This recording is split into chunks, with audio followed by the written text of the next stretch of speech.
Hello my dear friends. வாரம் ஃபுல்லாக வேலை செஞ்சு டயர்டாக இருக்கிறவங்களுக்கும் கை கால் வலி, உடம்பு வலி, வயிறு வலின்னு சொல்லிட்டு எல்லாத்துக்கும் ஒரே மருந்துனா அது இந்த கருப்பு உளுந்து களி தாங்க. இது செய்கிறதுக்கு 1 கப் உளுந்து எடுத்து நல்லா வறுத்து எடுத்துக்கோங்க. நான் கருப்பு உளுந்து எடுத்திருக்கேன். அதே கப்பில் 1/4 கப் அளவு பச்சரிசி எடுத்து அதையும் நல்லா வறுத்து எடுத்துக்கோங்க. கருப்பட்டி 1 கப் அளவு எடுத்து அதில் 1/2 கப் அளவு தண்ணி ஊற்றிட்டு 1 பிஞ்ச் அளவு சுக்கு பொடியும் 1/4 ஸ்பூன் ஏலக்காய் பவுடரும் போட்டுக்கோங்க. நல்ல வாசனையாக இருக்கும். வறுத்த உளுந்தையும் அரிசியும் நல்லா பொடி பண்ணி வச்சுக்கோங்க.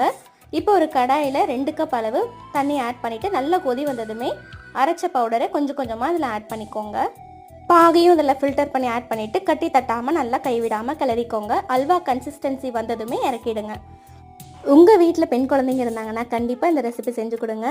இந்த வீடியோ பிடிச்சிருந்ததுன்னா லைக் பண்ணிக்கோங்க. என்னோட சேனலை சப்ஸ்கிரைப் பண்ணிக்கோங்க. பாய்.